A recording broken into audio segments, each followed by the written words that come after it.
As a preface, please note that this will probably be very long. I don't care if anyone hears it. Everyone in the world could hear it and nothing would change.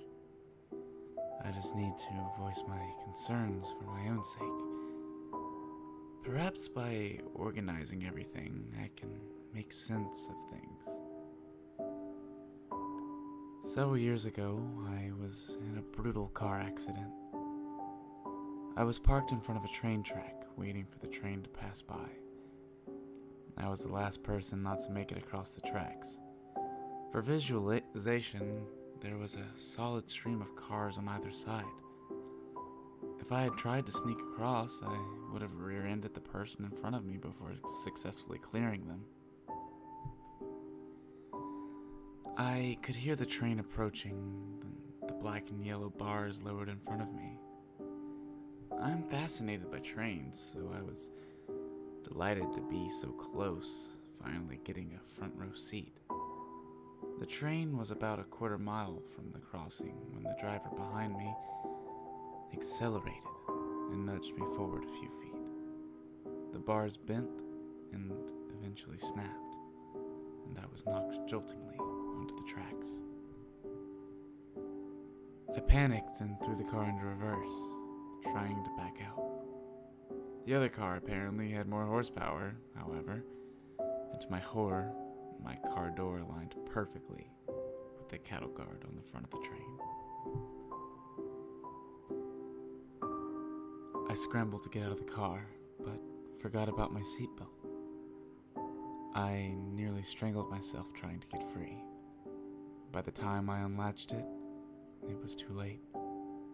One fraction of a second of the loudest sound I had ever heard, and then blackness and silence. I was certain that I had died.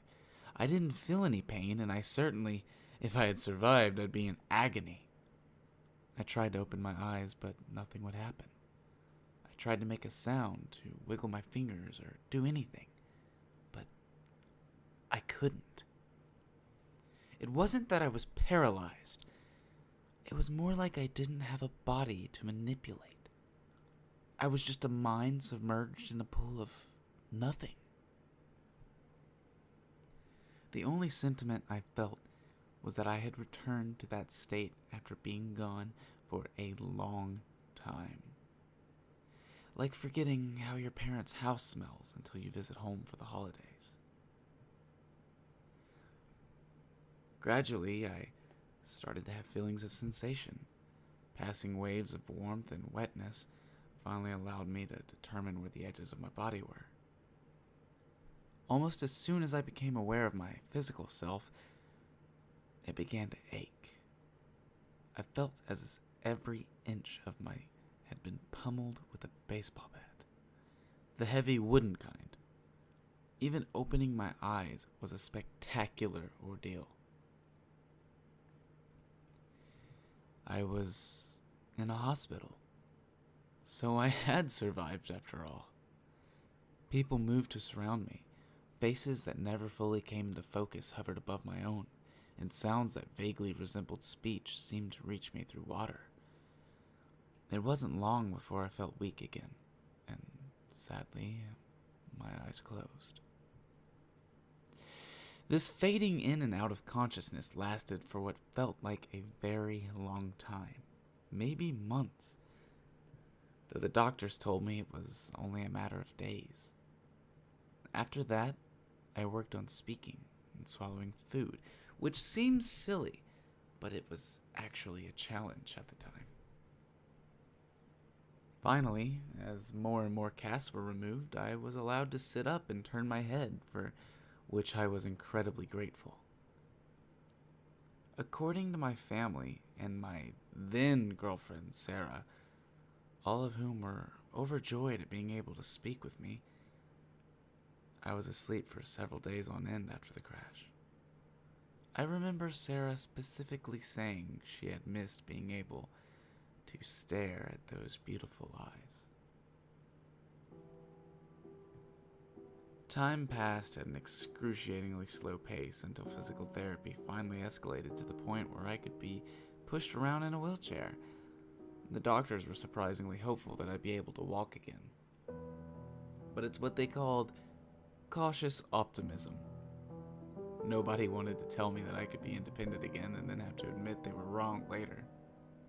Obviously, I was very hopeful myself, even though transferring from chair to bed was a painful challenge. It was around this time that I noticed I never dreamed anymore. When I slept, I only felt the same nothingness that I felt immediately after the crash. All the days blended together for a while after that. The next memory I can actually separate from the rest is the first time I tried walking on my own. There were staff members holding onto my arms and waist, just in case I fell. And with their help, I made it all the way across the room on my first try. The doctor said they had never seen such a rapid recovery. I was giddy. Obviously, I wasn't out of the woods yet, but soon I was allowed to live at home again with frequent PT sessions, and some weeks after that, I returned to work. Life was almost normal for a while, except for a very slight limp in my left leg, the side that the train hit me on. I was feeling pretty normal. It was only after about a month of living in my own house that weird things started to happen. The first thing I noticed was that I felt an occasional stinging on my right forearm, like a thin needle was puncturing my skin. It was a tiny prick, maybe twice a day at most. I figured it was just nerve trauma or something, and blocked it from my mind. Feigning ignorance was harder to do when I started hearing things, though. While I was reading in bed one night, I thought I heard Sarah crying. I strained my ears to make sure, and I definitely heard her sobs, but very distantly, like I was submerged in a pool.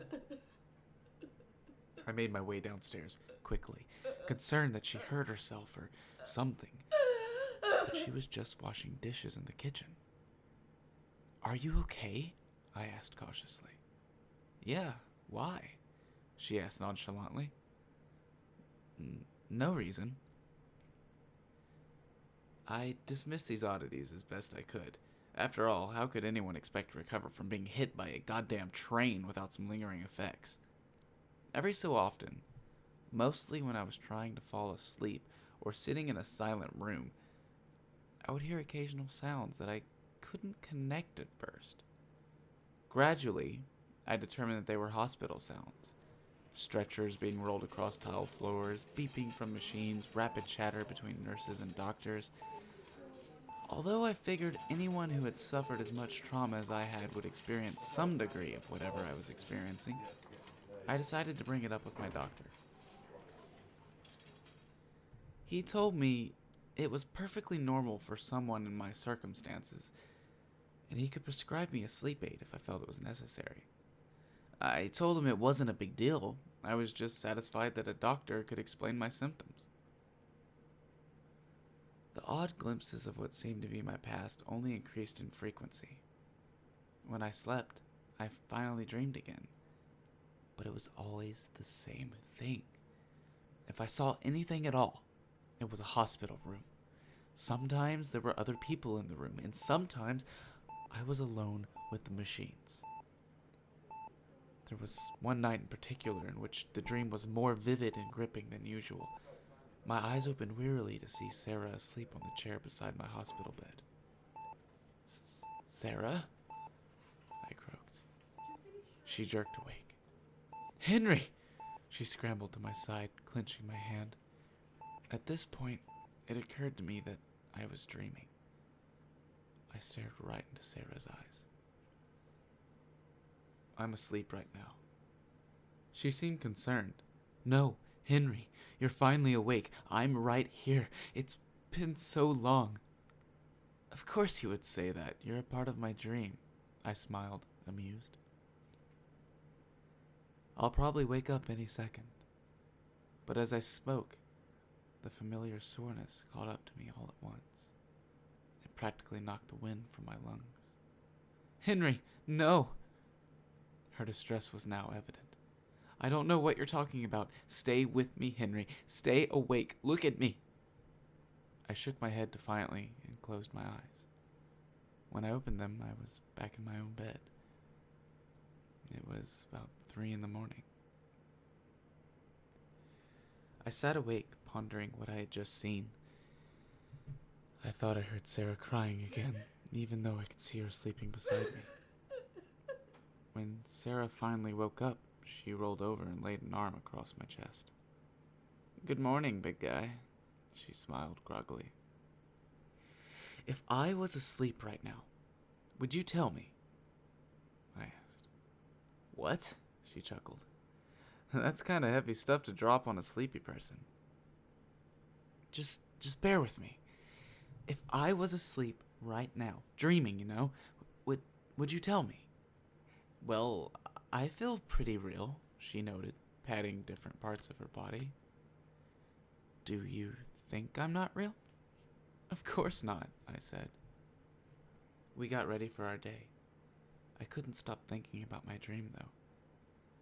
I noticed that when I tried really hard to space out at work and listen closely enough, I can hear the hospital sounds more clearly. I was naturally concerned about this. That night, I went to bed early, and just as I thought, I was transported immediately to the hospital bed. I felt thin sheets beneath my fingers. I opened my eyes, and Sarah was reading a book in the same chair as before. I just looked at her for a long time, trying to discern if she was real. She certainly seemed real enough. She turned the pages with the same flourish that she always had and chewed on one of the temples of her reading glasses. Eventually, she looked up and met my eyes. You're awake again, she gasped. Victoria, Paul, he's awake. My parents entered the room, and moments later, looking excited. I talked with them all for a long time. Of course, my parents, too, denied the fact that I was asleep. But that topic passed quickly. Instead, we discussed my condition. I had been in a coma for almost 3 months with little response. They had been slowly losing hope for my recovery until my brain showed signs of activity. Since that time, they had been visiting me frequently, hoping that I would wake up. It seemed a pretty convincing story. After many hours of talking, I had to stop. I was legitimately sleepy. Of course, they all understood, and I fell back asleep. Only this time, I didn't wake up in my own bed. I woke up in the same hospital bed a few hours later. I had to think about it for a very long time, but eventually, I just concluded that I must have imagined my miraculous recovery. I had been in a coma the whole time after all. As you can imagine, it was hard to accept at first. Since then, I have been making a second recovery, which has been slower and less successful than the first. That's why, for a long time, I was mostly convinced that I'm really awake this time. Nobody walks after getting blindsided by a train, at least not without lots of hard work. I've still only left my wheelchair on crutches, and it's been 6 years. It probably sounds like a bittersweet ending, and at one point I agreed. I was prepared to live happily ever after in my wheelchair, and maybe even graduate to crutches someday, except for one thing. When I'm getting ready for bed, after I turn off my lamp and my head hits the pillow, I can still hear them.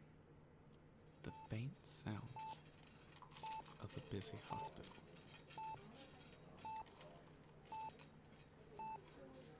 I know that many of you will say, but I'm real. This is real life. Of course you're awake. that's what you're supposed to say. Nobody's going to tell me I'm fake. You're dreaming. Wake up. I'm still asleep. And I've learned to deal with it. I know that nobody I met during the day is real, but I'm tired, so I just pretend. And that will have to do.